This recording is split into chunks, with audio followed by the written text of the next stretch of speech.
7. Marcos capítulo 7, del 31 al 37. Marcos 7, del 31 al 37. Volviendo a salir de la región de Tiro, vino por Sidón al mar de Galilea, pasando por la región de Decápolis, y le trajeron un sordo y tartamudo, y le rogaron que le pusiera la mano encima, y tomándole aparte de la gente, metió los dedos en las orejas de él, y escupiendo, tocó su lengua, y levantando sus ojos al cielo, gimió y dijo: Efata, es decir, sea abierto. Al momento fueron abiertos sus oídos, y se desató la ligadura de su lengua, y hablaba bien, y les mandó que no lo dijesen a nadie, pero cuanto más le mandaba, tanto más y más lo divulgaban. Y en gran manera se maravillaban diciendo: bien lo ha hecho todo, hace a los sordos oír y a los mudos hablar. Padre, gracias por tu palabra. En esta noche nos hemos reunido para estudiarla. En tus manos nos ponemos, Señor. Pedimos que tu Espíritu nos guíe a toda verdad. En el nombre de Jesucristo. Amén. Pueden sentarse, hermanos. El estudio de esta noche lo hemos titulado ¿Hablar o no hablar? En realidad, la experiencia en la que vamos a reflexionar gira alrededor de estas dos palabras. Es un milagro a un hombre que había perdido o que no tenía capacidad para hablar.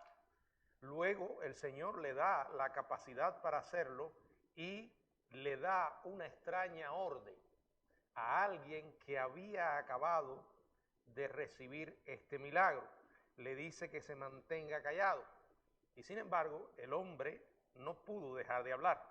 Vamos a considerar la historia y ubicándonos en el contexto de la misma, después de finalizada la estadía del Señor allí, Jesús y los 12 vuelven a salir de esta región, de la región de Tiro, llegan a través de Sidón al mar de Galilea, pasando por una región llamada Decápolis. Esta región de Decápolis está localizada en la parte sureste del lago, era un área habitada por gentiles y un territorio que abarcaba 10 ciudades-estados. De ahí el nombre de Decápolis, que viene del griego deca, que es 10, y polis, ciudad. Literalmente esto significa 10 ciudades, 10 ciudades. A través de diferentes descubrimientos arqueológicos se ha comprobado que estas poblaciones eran centros de paganismo griego. Eran ciudades llenas de ídolos que honraban a deidades paganas como Zeus, Afrodita, Artemisa y Dionisio.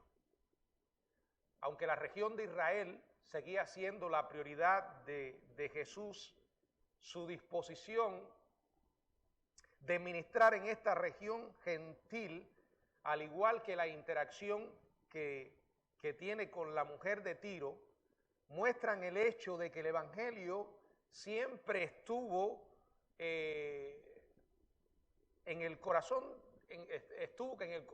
de Dios, que el Evangelio se predicara a todo el mundo.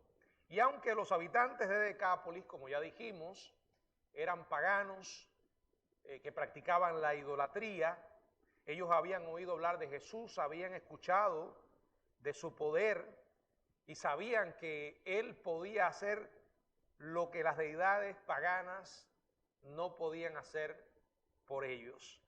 Y en consecuencia, muchos que tenían enfermedades, que estaban físicamente discapacitados, al oír de Jesús, van a Él y reciben sanidad.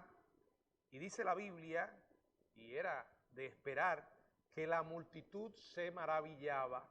La palabra maravillaba del griego taumazo significa quedar conmovido, o sea, la multitud se conmovía ante las manifestaciones sobrenaturales que presenciaban y entonces comenzaban a glorificar al Dios verdadero. Y esto es irónico, es realmente irónico porque los líderes judíos de Israel vieron los mismos milagros y sin embargo la Biblia nos dice que una y otra vez rechazaban a Jesús.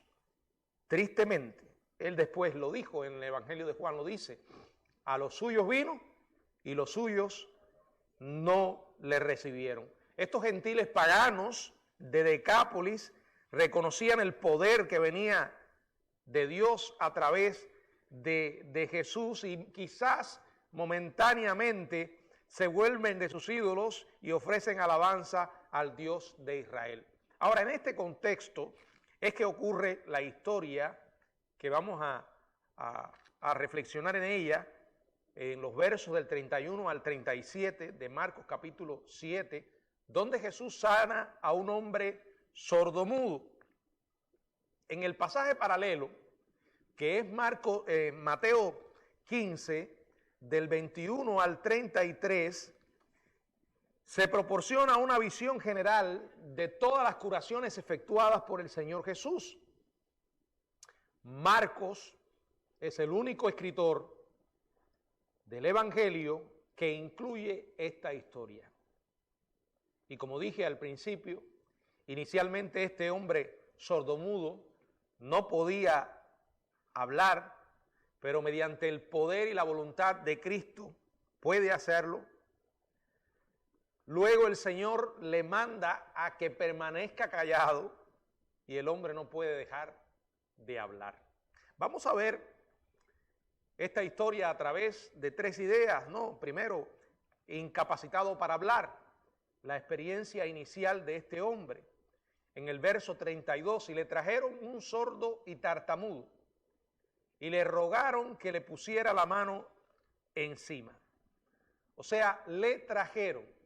Este hombre tuvo que depender de familiares y amigos para encontrar a Jesús. Dice la Biblia que el problema que tenía era sordo y tartamudo. Bueno, probablemente su sordera era algo congénito o de mucho tiempo y en consecuencia no había podido oír desde niño y fue entonces incapaz de aprender a hablar. Recuerden que en aquel momento, en aquel mundo, en el mundo de ese tiempo, no había remedio para las personas que padecían de esta condición. Los que sufrían tales impedimentos físicos eran personas rechazadas, condenadas al ostracismo por la sociedad. Incluso la pérdida del oído y de los efectos del habla, a los sordos en Israel, por lo general se les consideraban mentalmente discapacitados. O sea, que aparte del problema, específicamente en Israel, las personas que sufrían esto los consideraban mentalmente discapacitados. Y para colmos de males, los judíos alegaban que tales discapacidades, como la sordera o la ceguera, eran resultado del juicio de Dios. Vamos a buscar Juan capítulo 9, 1 y 2, si alguien puede leerlo.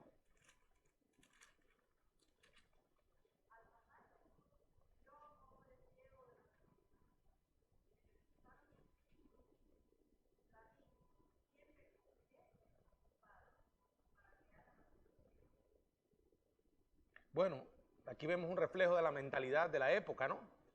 Sabemos que todo lo que hoy el hombre sufre es una causa o es consecuencia de vivir en un mundo pecador. Pero no podemos decir que cada enfermedad es una consecuencia directa del pecado. Y esa era la mentalidad que ellos tenían. Era el resultado directo del juicio de Dios por el pecado. El hecho de que este hombre viviera en una sociedad pagana significaba que el maltrato y el desprecio que tenía que experimentar era aún peor. O sea, aquí vemos a alguien en una situación desesperada. Una y otra vez nos encontramos personas así en los evangelios, buscando a Jesús y el Señor compadeciéndose de sus vidas. No obstante, algunas personas se preocupan por su condición y lo hacen lo suficiente como para llevarlo a Jesús. Es interesante que tomaran esta decisión y van ante él, le ruegan que le ponga la mano encima. Le rogaron, del griego parakaleo, que significa que le suplicaron, le imploraron, y al hacerlo lo hicieron con un sentido de urgencia. Ellos comprendían la necesidad de este hombre, se identificaron con ella. En su desesperación suplicaron por su amigo, que no podía hablar por sí mismo, que Jesús tuviera misericordia, o sea, le capacitara para oír. Bueno, a menudo el Señor ponía la mano sobre las personas para en forma visual, tangible, demostrar su poder a los que estaban sufriendo. Era un acto de compasión, además. A diferencia de los escribas y fariseos, que ellos siempre tenían un espíritu arrogante y se consideraban superior al pueblo común, Jesús no. Él se relacionaba con la gente, lo hacía de buena gana, extendía su toque a aquellas personas que estaban en necesidad. Ese toque también era una expresión de compasión y de preocupación genuina por la persona.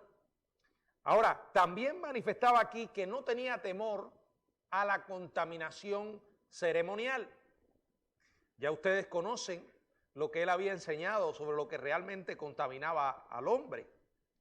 Y es claro en la Biblia que aunque Jesús tocaba a las personas, se les acercaba, nunca quedó impuro por aquellos que tocó.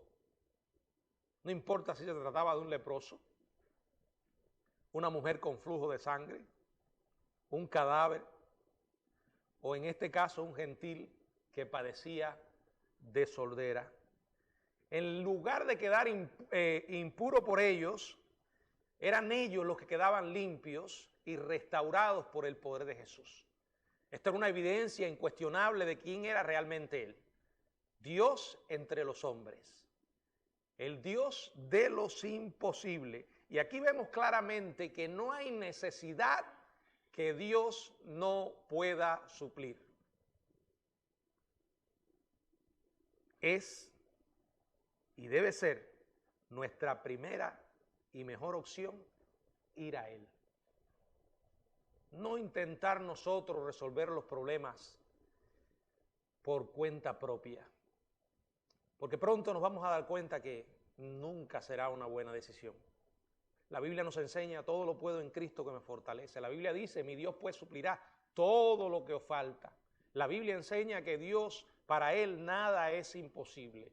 No importa de lo que se trate, no importa cuán grande es la necesidad. Repito, no hay necesidad que Dios no pueda suplir. Ahora siempre es importante tener fe. Lo suficiente como para ir a Él. Lo suficiente como para contarle de nuestro problema, de nuestro dolor o el problema de alguien que realmente amamos. Bueno, vamos a ver que Dios no decepcionó a este hombre, ni a sus amigos. Lo segundo que vemos es capacitado para hablar. Y ahora vemos los versos del 33 al 35. Y tomándole aparte de la gente, metió los dedos en las orejas de él y escupiendo tocó su lengua. Y levantando los ojos al cielo gimió y dijo: Efata, es decir, sea abierto. Al momento fueron abiertos sus oídos y se desató la ligadura de su lengua y hablaba bien. Bueno, un auténtico milagro, como solo Dios puede hacer, ¿verdad? Aquí no hay nada de manipulación, aquí está la mano poderosa de Dios obrando. Ahora, cuando uno mira esto, siempre llama la atención el procedimiento que Jesús usa. ¿Por qué lo hace? Bueno, Él responde con misericordia, como siempre lo hizo. Lo primero que hace es que dice la Biblia que lleva al sordo aparte de la gente. Recuerden que estaban en medio de una muchedumbre apremiante. Había muchos más que estaban esperando ser curados. El Señor pone su atención en este hombre. Como dije, un hombre en medio de una situación desesperada, a quien sin duda alguna habían hecho caso omiso y abandonado durante toda la vida. Y ahora se encuentra con un hombre que le presta especial atención, lo toca, lo lleva aparte. Él, un despreciado, un condenado al ostracismo, un vilipendiado, en ese momento glorioso recibe la atención y la compasión del Creador mismo. Cada ser humano es especial para Dios. Y Dios conoce nuestras necesidades. En un acto de profunda bondad, el Señor comienza a comunicarse con el hombre. Y lo hace en un lenguaje de señas. Comienza a usar gestos y señales no verbales. Aquí no hay nada de raro. Simplemente lo que Jesús está haciendo es esto, empleando gestos y señales no verbales. Él usa 4 señales específicas para explicarle a aquel hombre lo que él iba a hacer. Le estaba hablando específicamente a él, para que su fe se fortaleciera. Primero, metió los dedos en las orejas del hombre. ¿Para qué lo hizo? Para indicarle a él que él sabía cuál era su problema físico. Jesús comprende que el sordo no era un atrofiado mental. Él comprende que este hombre no era un endemoniado, como algunos podían haber pensado. Simplemente era alguien que no podía oír. Y el Señor emplea un gesto simbólico para indicar que Él conocía, que había diagnosticado correctamente el problema médico de este hombre. Segundo, escupiendo, tocó su lengua. Bueno, esto nos parece a nosotros un poco raro, ¿verdad? Pero lo que el Señor hace es que vuelve a emplear otro gesto físico para indicar la discapacidad del hombre, la incapacidad del hombre de hablar. Sabemos que en otras 2 ocasiones él también emplea saliva. Vamos a ver qué dice Marcos 8:23. Marcos 8:23.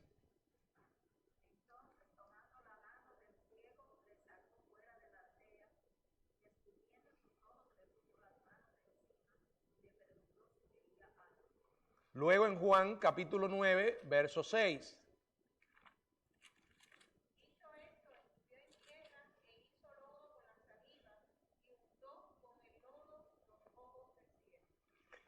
Primero, aunque usó la saliva en sus corazones, esta obviamente no tenía poder.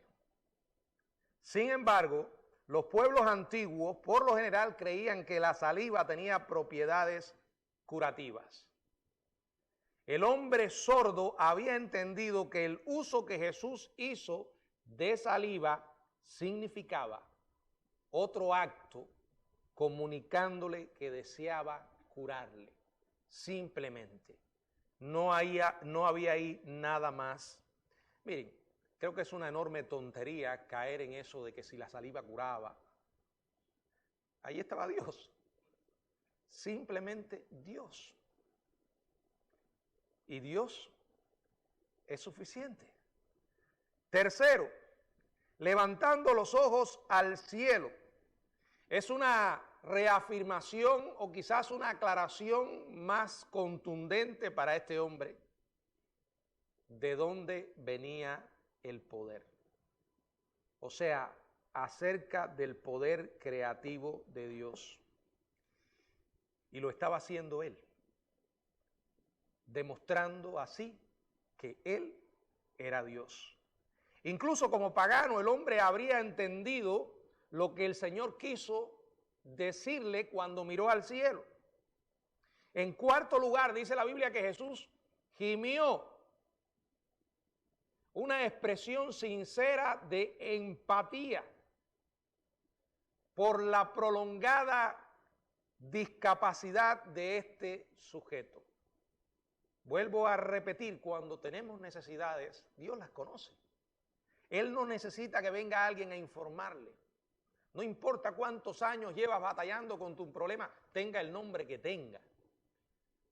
Puede tratarse de una terrible enfermedad. Dios lo sabe todo. Él conoce, y no solo conoce, sino que se identifica con el dolor de sus hijos. El gemido sincero proyectó visiblemente el dolor y la angustia en favor del hombre. Por tanto, con el uso de comunicación no verbal, Jesús enseñó a este sordo acerca del poder y la compasión de Dios. Resumiendo todo lo que el Señor hace, lo que le estaba demostrando a aquel hombre era que lo iba a curar, que a Dios le interesaba su problema, que el poder para resolver ese problema venía de lo alto y que Él como Dios en carne, como Dios presente, se interesaba profundamente por su necesidad. Y sin perder tiempo, el Señor le dice, efata, es decir, sé abierto. Al usar el término arameo efata, Marcos proporcionó una cita exacta de las palabras de Jesús, ya que el lenguaje que él hablaba era el arameo. No obstante, Marcos lo tradujo de inmediato para sus lectores de habla griega y ofrece la interpretación, la traducción, sé abierto. Una vez más, dijo y fue hecho. Lo que siempre Dios hace, desde el mismo comienzo. Dijo Dios, hagamos, y se hizo. O sea, una vez más, encontramos a Dios manifestando su poder creador entre los hombres. Con una orden, el Dios creador encarnado y el hombre de inmediato queda sano en sus órganos de audición y su lengua fue milagrosamente liberada para hablar. Fíjense que dice Marcos, al momento. Hermanos, aquí una vez más vemos la sanidad auténtica, la sanidad directa de la mano de Dios. Al momento, no hay manipulación, no hay nada oscuro, es una orden y ante semejante orden todo sucede. Al momento fueron abiertos sus oídos y se desató la ligadura de su lengua y hablaba bien. No hay una sola vez en la Biblia que Dios diga algo y que no se realice. Sucedió en el Antiguo Testamento y lo vemos también en la revelación del Nuevo Testamento, en la persona de Jesucristo. Inmediatamente la ligadura de su lengua se desata y dice la Biblia que el hombre hablaba bien. La palabra ligadura viene de una expresión griega que es desmon, que significa atadura o cadenas. Era como si el hombre tuviera su habla aprisionada en el calabozo de la sordera. De inmediato fue liberada y el hombre pudo oír bien y hablar con claridad. Ahora, quiero que prestemos atención a algo que nos ayuda a comprender un poco más la magnitud de este milagro. Miren, no fue simplemente una reparación de las facultades físicas del sordo. Él recibe la capacidad milagrosa o la capacidad de la milagrosa adquisición de lenguaje. No solo podía oír sonidos, sino que podía entender y articular palabras sin necesidad de una terapista de lenguaje como Débora. O sea, te quedaste sin trabajo ahí, Débora. O sea, inmediatamente dice la palabra que el hombre adquiere la capacidad de hablar. No solo podía oír sonidos, sino que podía entender y articular palabras sin necesidad de ningún entrenamiento lingüístico o terapia de lenguaje. La palabra bien proviene del vocablo griego ortos, que significa derecho o recto. Ahí vienen los términos conocidos para nosotros en castellano de ortopedia o ortodoncia. En un instante, aquel que creó el mundo, el mismo del que nos habla Juan, vamos a buscar allí Juan capítulo 1, verso del 1 al 3. Aquí está hablando de la persona de Jesucristo. ¿Qué dice? Juan 1 del 1 al 3.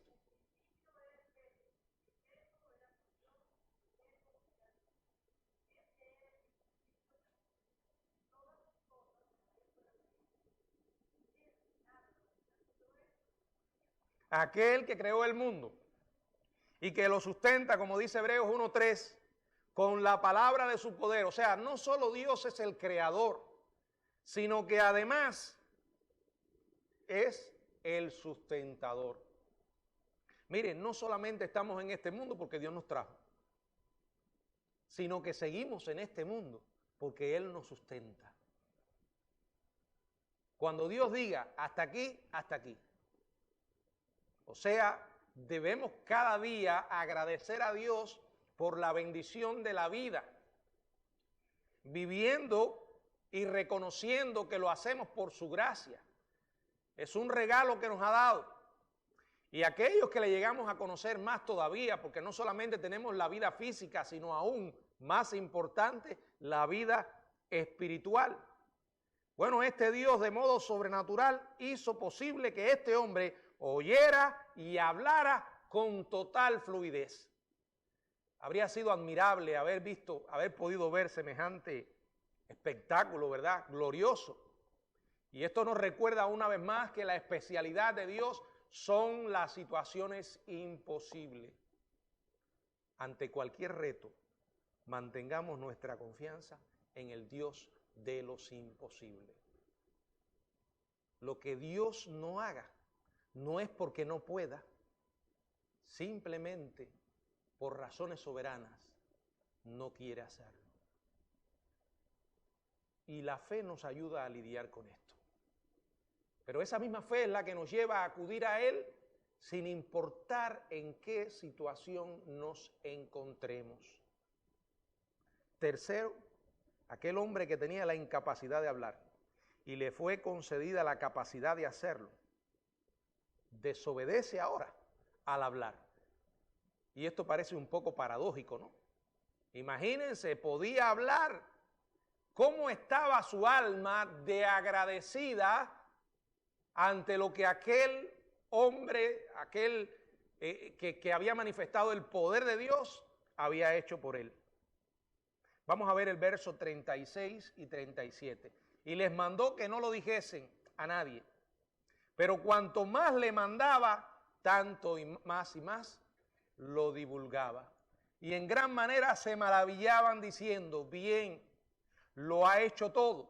Hace a los sordos oír y a los mudos hablar.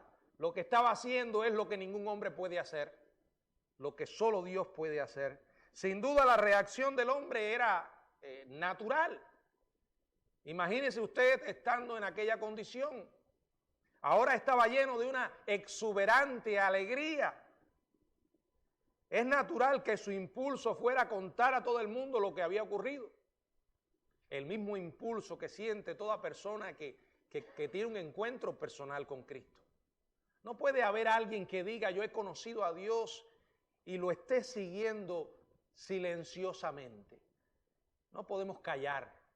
No podemos dejar de decir lo que hemos visto y oído, como dijeron los apóstoles, ¿verdad? Pero en este caso, este hombre había recibido claras instrucciones del Señor de que no lo dijera. de que guardara silencio. Sabemos que esto es un limitante inmenso a la luz de tal experiencia, pero el Señor le había dicho, le mandó que no lo dijese a nadie. Ahora, esto parece un poco extraño, ¿no? No solo porque le había dado la capacidad para hablar, sino también porque el Señor le había dicho antes al endemoniado que hiciera lo opuesto. ¿Qué dice Marcos 5, 19 y 20? Marcos 5, 19 y 20.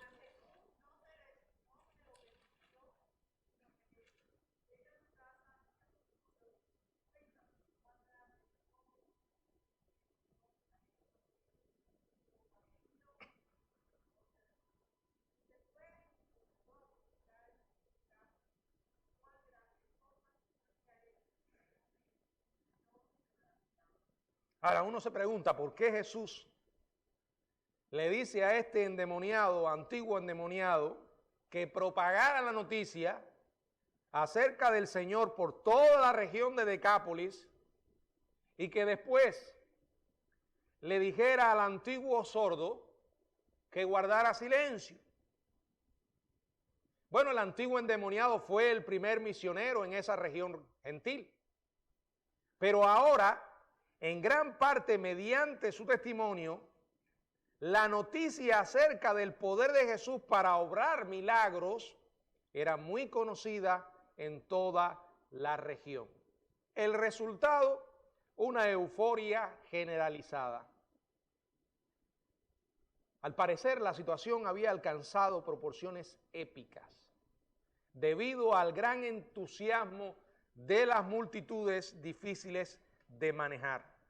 Al igual que en Galilea, el Señor no tenía deseo de echar más leña al fuego de aquellas expectativas inherentemente materialistas y políticas que tenían acerca de Él. ¿Qué dice Juan 6:15? Juan 6:15.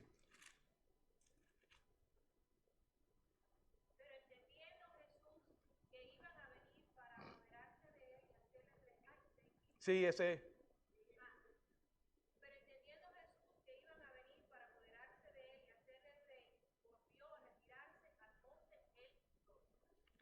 La gente estaba mal enfocada, tenían motivaciones totalmente diferentes. Consciente de la euforia incontenible del gentío, el Señor repite la orden, pero cuanto más les mandaba, tanto más y más lo divulgaban. A pesar de la orden repetida, el hombre y sus amigos no podían contener la alegría y entonces demostraron desobediencia.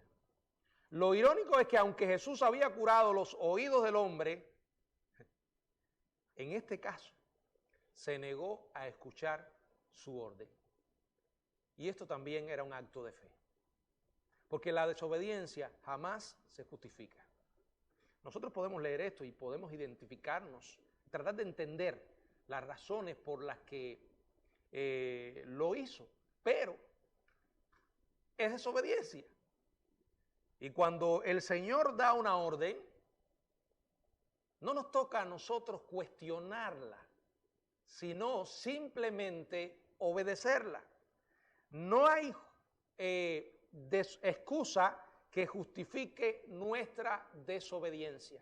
Y este es un claro ejemplo. No importa cómo se sentía, no importa lo que llenaba su corazón, el Señor le dijo, no. Es probable que la amonestación de Jesús también se dirigiera a los curiosos en la multitud que habían presenciado ese milagro. Los discípulos también debieron haberse preguntado por qué daría tal orden. Tan solo más adelante llegarían a entender la historia total de la obra de Jesús, incluso su muerte y resurrección. Miren, aunque Jesús hizo milagros una y otra vez, que nadie ha podido ni hacer ni hará, Él no quería que la gente lo viera como simplemente un obrador de milagros. Ni un líder político, como muchos de ellos tenían en mente, ni un obrador de milagros. Recuerden que todavía no se había enfrentado con la cruz. Moriría, sería sepultado y después resucitaría. Entonces estaba el mensaje, el evangelio mismo, que después Pablo en la primera carta a los Corintios, en el capítulo 15, lo menciona. Este es el evangelio que les he predicado, que Cristo Jesús murió por nuestros pecados, conforme a las Escrituras, que fue sepultado conforme a las Escrituras y que resucitó conforme a las Escrituras. Después de ver las maravillosas maravillas, o sea, los milagros maravillosos que Jesús hacía, incluso la transformación de este hombre sordo, las personas en la multitud en gran manera se maravillaban. La gente estaba impactada, impresionada, incapaz de contenerse. Por eso, a pesar de la orden de hacer lo contrario, extendieron la noticia por todas partes. En medio de su entusiasmo, las personas también exclamaron: bien lo ha hecho todo, hace a los sordos oír y a los mudos hablar. Pero ese era el problema. Era eso en lo que ellos estaban enfocados. El adverbio bien se traduce del verbo griego kalos, que significa rectamente, correctamente, apropiadamente. La gente hablaba de los milagros de Jesús. Hablaba de la perfección de esos milagros. Él hacía a los ciegos ver, a los cojos caminar, a los sordos oír y a los mudos hablar. Eran actos de Dios inmediatos de restauración total. Esas sanidades de Jesús nunca fallaron. Eran perfectas en todo tiempo. Y aunque Jesús sanó a muchos físicamente durante su ministerio, y esto era una razón para regocijarse, esto no puede compararse con el gozo eterno que vamos a experimentar los que el Señor ha salvado espiritualmente y a quienes ha prometido cuerpos glorificados. Una persona puede recibir sanidad a su cuerpo hoy, pero mañana morirá. Llegará un día en que morirá. No importa cuántas veces hayas orado y Dios te haya contestado, un día tendrá que decir que no. Porque es el momento en que Dios ha determinado que partas de este mundo. Pero la sanidad espiritual, ese es el mayor de todos los milagros, porque sana en la mayor necesidad del hombre, que es el perdón de los pecados. Un día podremos disfrutar de los efectos de la obra expiatoria de Cristo, en que vamos a tener cuerpos totalmente transformados. Y por primera vez experimentaremos un mundo sin lágrimas. ¿Qué dice Juan 11, 25 y 26? Juan 11, 25 y 26.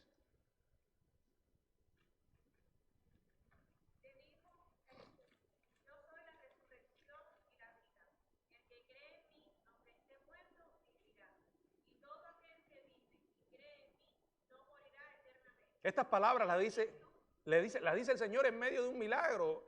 Devuelve la vida a un hombre que había estado muerto.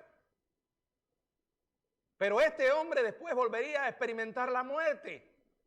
Por eso el mensaje de Jesús va más allá de lo que ellos estaban mirando, como ocurre una y otra vez en los evangelios. Frente a estos milagros extraordinarios, la prioridad de Dios es la salvación del alma.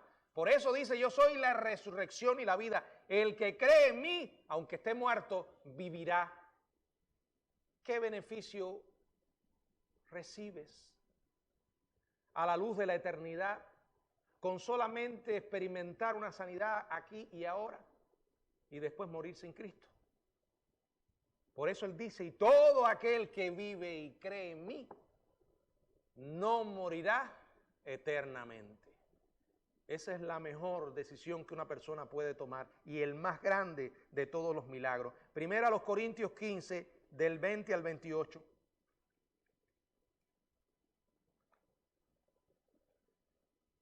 Mas ahora Cristo ha resucitado de los muertos, primicia de los que durmieron es hecho. Porque por cuanto la muerte entró por un hombre, también por un hombre la resurrección de los muertos. Porque así como en Adán todos mueren, también en Cristo todos serán vivificados. Pero cada uno en su debido orden. Cristo las primicias, luego los que son de Cristo en su venida, el arrebatamiento de la iglesia. Luego el fin, cuando entregue el reino al Dios y Padre, cuando haya suprimido todo dominio y toda autoridad. Aquí hace un contraste entre Adán y el Señor. Por Adán llegó la muerte, por Cristo llegó la vida, por Adán llegó el pecado, por Cristo llegó la justificación y la gloriosa esperanza de la resurrección. Siempre en el corazón de Dios está la eternidad. Porque es allí y solo allí donde experimentaremos la totalidad del plan de Dios en cuanto a la redención.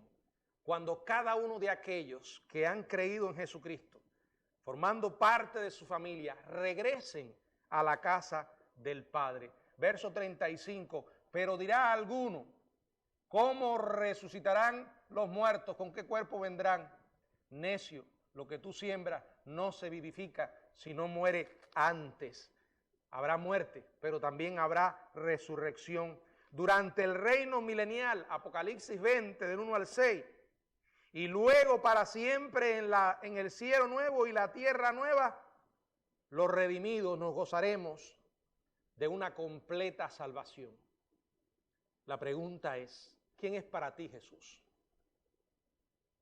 Yo creo que tenemos que ser brutalmente honestos con nosotros mismos a la hora de responder esa pregunta. Porque como mucha gente en aquellos días en que Jesús estuvo en la tierra, hoy también hay mucha gente que mira a Jesús con motivaciones equivocadas. Van a Dios y lo ven exactamente como veían a Jesús. Simplemente muchos le vieron como alguien que podía sacarle de sus problemas momentáneos y temporales. No importa lo grande que eran. No son problemas comparados con estar una eternidad separado de Dios en el infierno mismo. Ese es el mayor de todos los problemas. Un día cada uno de nosotros va a morir. No importa cuánto te cuides, cuán bien comas y cuánto ejercicio hagas, llegará un momento. Llegará un momento. No importa cuántas veces has orado y Dios ha contestado por misericordia a tus oraciones. Llegará un día en que Dios tendrá que decir no. Dirá que no, es tu momento. Qué bueno es estar preparado para ese momento y tener la total seguridad de a dónde vamos y con quién vamos. Poder decir, Él es la resurrección y la vida. Y como Jesús le preguntó a aquellas personas que eran testigos de la resurrección de Lázaro, ¿crees esto? Que usted pueda decir, sí lo creo. Porque Él es ante todo el Salvador. Y siendo más directo, debe ser tu Salvador. Es esencial un genuino arrepentimiento. Un profundo dolor por vivir una vida separada de Dios en el pecado. El pecado ha arruinado nuestras vidas. Las sigue arruinando. Solo trae miseria, dolor. Nada bueno trae el pecado. No importa la actitud que tenga el hombre al ignorarlo. Miren, aunque una sociedad ignore el pecado, no hará que desaparezca. Aunque alguien se crea bueno, no hará que las consecuencias mismas del pecado no causen estrago en su propia vida. Vivimos en un mundo alejado de Dios y por eso la gente sufre. Por eso se derraman lágrimas. Hay actos de violencia que llega el momento en que uno se siente totalmente, digamos, agonizando al saber que no hay solución de parte de los hombres. Esta semana leía la noticia aquí en Orlando, la ciudad de Orlando, específicamente en Pine Hill, un joven de 19 años asesinó a 3 personas. Con una facilidad tremenda. Disparó allí, mató a 3 personas. Yo veía la noticia en el internet, pero lo que me llama la atención es que cuando arrestan al muchacho, iba riéndose, como si lo que hubiera hecho era una gracia, sonriendo. Era la sonrisa de alguien controlado por el pecado. Vaya, no me gusta decir endemoniado, porque hoy en día los demonios agarran la culpa de todo. Yo sé que el diablo existe y existen los demonios, pero también existe la responsabilidad humana. Y es muy fácil decir, estaba endemoniado, no. Los demonios pueden ejercer influencia, pero el responsable de los actos somos los seres humanos. Y uno dice, ¿cómo puede llegar la maldad a tal extremo? ¿Cómo puede llegar el ser humano a caer tan bajo? Bueno, eso lo vemos todos los días. Todos los días. Ese es el problema que tenemos, el pecado. El pecado. Alguna gente quiere cerrar los ojos ante él. Miren, vamos a entender algo. El que define lo que es pecado no es el Papa, ni ningún pastor, es Dios. Es Dios y lo ha definido en la Biblia. Y la Biblia define pecado de desobediencia, pero el pecado adquiere una dimensión terrible y espantosa cuando entendemos lo que realmente significa a la luz del Dios santo que creó este mundo y nos creó a nosotros. Y fíjense si tiene una dimensión tremenda, que Él fue al extremo para proveer una solución para nosotros. De tal manera amó Dios al mundo. Dice la Biblia, el que no escatimó a su propio Hijo. O sea, Dios toma muy en serio el pecado.